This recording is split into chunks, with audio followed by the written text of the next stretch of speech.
Oh, I admit it. I definitely this time did this to my goddamn self. What's going on, everybody? My name is Mike Brown, aka Review King MB. Oh, so you gonna run from me, huh? You can run if you want to, but you can't hide. I don't know what it was. Maybe it's because I saw a recent Zack Snyder movie and I was trying to debate in my head, was that Zack Snyder's worst film? Or is it what I thought was previously his worst film? Sucker Punch. Sucker Punch is a 2011 film. It's something that I had only seen once before this. And I saw it back when it came out. So it's been a long time. I gave it a rewatch just to see, like, well, maybe it got better with time. Maybe I'll watch it now and think, you know what? There is something to this goddamn movie. This was not only directed by Zack Snyder, but it was co-written. The story is by Zack Snyder, and this is his very first film that is a brand new original idea. It's not connected to a previous IP or a remake or connected to comic books. This is his first film that he made up on his own. And boy, does this show a huge flaw in Zack Snyder's ability to make movies. I mean, I know it's like, really? We're just now figuring this out? No, believe me, I knew this back then. But to go back almost 15 years and to see this film and see what this guy, all of this many years later, he still has the same flaws. He still has the same issues with his movies that he has not gotten better after all of this time. Let's work through this and fully decide if this is indeed his worst film. So the story, I can't believe I just said that word. Yeah, story. The story is we follow this character played by Emily Browning. I say this character because we don't know her real name. Later on in the movie, they just call her Baby Doll, but like, we don't know what her name previous to getting to the facility. And granted, she does have a tragic backstory. You see at the very, very beginning, her mother dies, and her stepfather, or was it her actual father, seemingly maybe was behind the mother's death, but he didn't get the money. It goes to the daughters, and a bunch of shit happens, and then her sister ends up getting killed. So the father, or stepfather, whatever, sends Emily Browning to this mental hospital. And she gets to the hospital, and you think, okay, we're going to be at this hospital, see her interact with the other inmates there, especially all of these other female characters who probably all have messed up backstories, and they're probably going to band together to try to get out. Well, you're half right. And because that premise maybe could be interesting if you can do something with it, but I'm sure to Zack Snyder, it's an idea that was boring to him. His own idea. He said, it can't just be that. No, we need to crank it up a little bit. So let's have the Emily Browning character, I guess we go inside her head. This is Zack Snyder thinking that he can make Inception, thinking that he's Christopher Nolan. Nope! So I guess we're in this character's head, and instead of a mental hospital, which she really is at, she's at a nightclub. So you see that she's been brought to this nightclub, and she meets and interacts with the same group of girls who are at the mental hospital. So I guess this is just a reinterpretation in her mind of what's really going on out in the real world. And her and the group of girls come up with plans to try to steal certain things, to try to get out. But while they try to do these plans, apparently Emily Browning has this amazing dancing ability. I mean, supposedly she can dance so goddamn well that she hypnotizes people, mostly men, but people in general. Like, if they watch her dance, they will tune out anything else around them so that the other girls can sneak around and steal shit and nobody notices because she's so goddamn good dancing. But we don't see her dancing. No. Instead of her dancing, we see action scenes of her and later on the other girls fighting various different monsters and creatures and army men and what the actual fuck. I am trying to continue to talk about this plot as if it's easy to follow or that it's coherent. No, this movie is all over the place. I'm not even 100% sure if I fully understood what this was about, especially the ending. I'm like, what is Snyder trying to say here? What is he trying to do? What's the message? Is there a message? I saw a quote because of course I did some research reading about this movie, just how it came about, where Zack Snyder said he wanted this film to look like it had a cool story, a good story. He didn't want it to just be a bunch of action that felt like a video game. Is he fucking serious? He had to, like, that had to be ironic. That had to be him joking. That had to be him self-realizing what kind of movie he just made. And he was trying to see how other critics would react to that. Because if he's being serious, holy goddamn fuck, then we have some other problems to worry about when it comes to Zack Snyder. This absolutely is a video game. I mean, I was watching probably halfway through thinking to myself, if this was a video game, would I enjoy it? Like, as a video game? Probably not. Because when I play video games, I'm not saying everybody feels this way about games, but when I play video games, I need a strong story.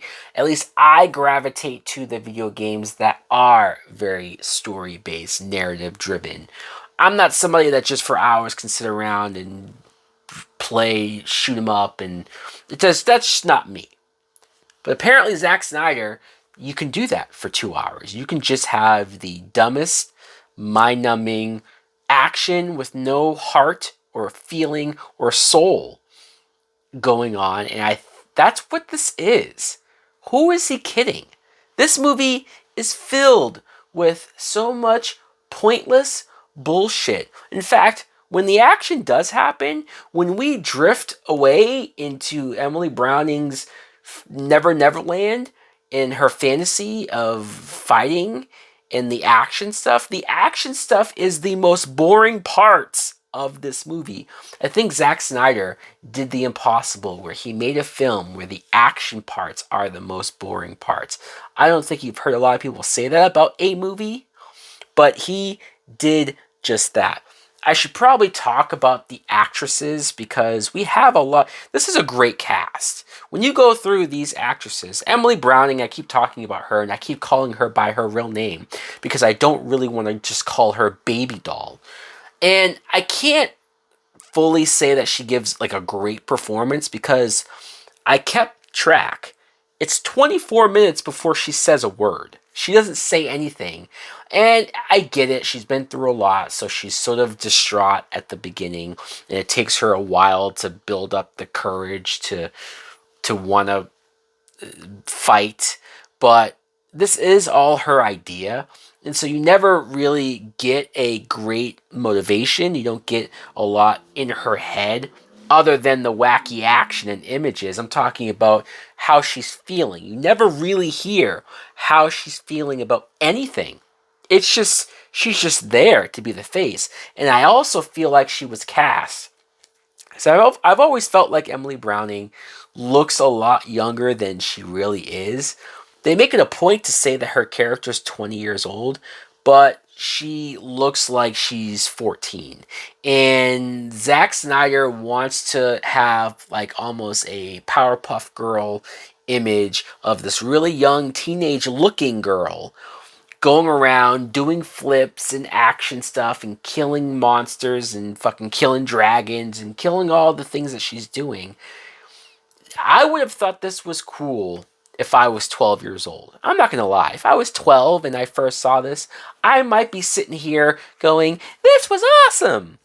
But me, a grown ass adult now, and even when I saw it 15 years ago, I thought this is silly and goofy as fuck. And the writing, if you're gonna take credit for co-writing and coming up with the story, Zack Snyder, then you're gonna get all of the blame for how hollow and how devoid of feeling this whole thing is.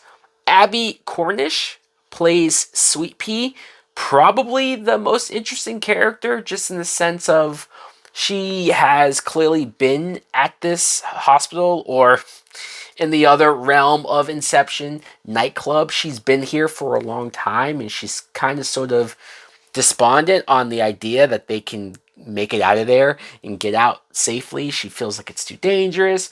All she really cares about is protecting her sister, so you can at least kind of understand that. Her sister is played by Jenna Malone, and I like Jenna Malone. You know, you don't see her, or at least I haven't seen her in things all that recently, but I remember around this time she was popping up in quite a few stuff, and she does a good job of having that attitude of wanting to be hopeful, but you know that shit probably isn't going to go all too well. Vanessa Hudgens plays a character named Blondie, which I don't know why she's named that, because she's clearly not blonde.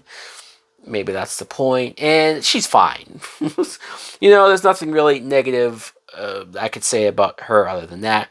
Jamie Chung plays Amber. She's the only one that has an actual real sounding name.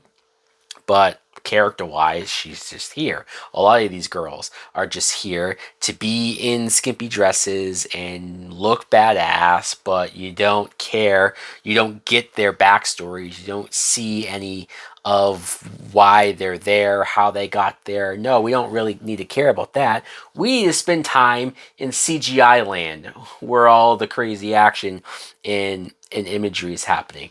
I will say this about the CGI.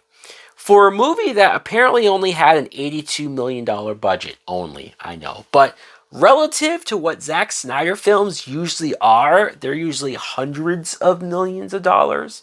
For this budget, he did a decent job of making these big scope looking action areas look okay. You could tell they were green screen. You can tell a lot of the stuff was not real, and especially when they were fighting creatures, but I'll have to give it credit to where it could have and should have looked a lot worse. Oscar Isaac plays a character named Blue Jones, who Oscar Isaac, he's very wasted in this film. We obviously know how good of an actor he is and what he is capable of and what he ends up doing later in his career. There are moments of when you can see how great he is, certain flares of it, but he plays generic bad guy that just treats the girls like shit and somebody for them to all be afraid of. So there's that. Carla Gugino plays the doctor or the madam of the nightclub, and like I'm trying to figure out if she actually has the girls back or if she's a part of the whole bad stuff. I don't really know if you fully get an answer. She's just kind of there to be there. John Hamm, talk about a waste. He gets one scene where he talks, but other than that, he's just very much in the background, kind of in shadow. The slow motions, fucking hell. I know Zack Snyder made 300 and thought, man, this is the coolest shit ever, right? 300, badass. But every subsequent film, and even all the way up until today, he relies so hard on the slow motion. Like, we're talking about not just the action. Yes, the action is overly slow-mode. Probably the real reason why this movie is over 2 hours, because it could have been just like an hour and 10 minutes if you take out the slow motion. But We're talking about moments that don't have to be in slow motion. I'm talking about people just running outside in the rain. It's like, well, he wants to make the rain look cool in slow motion. But it's like, you don't have to fucking do that, dude. You can just keep this shit moving. It's moving so slow because it's in slow motion. And the amount of cover songs in this movie. Some of the songs are good, like I like the music, but a lot of it's either cover songs or a lot of it is me wondering why did they pick this particular song to go along with this particular scene or this action. I have to say, ultimately, this is still the worst Zack Snyder movie. It's not saying much because he has gone on to make movies that were almost as bad. But this still takes the cake of being the weakest story, the weakest premise, the weakest attempt at making anybody care about anything going on screen right now. Holy hell.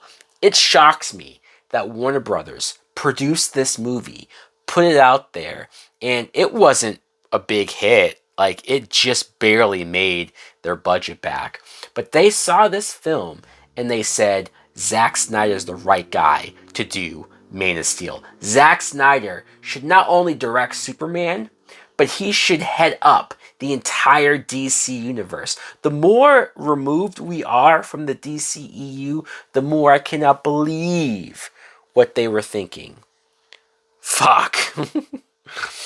Holy shit. I can't believe I did this to myself, but hey, you can't say I didn't try to give it a fair shake. Anyways, guys, let me know in the comments below. Do we have any defenders? I know the Snyder cult is out there alive and well. Do any of you defend Sucker Punch? Do any of you say that, no, you missed the subtext of Sucker Punch? Thanks for watching. Like, comment, subscribe. Later.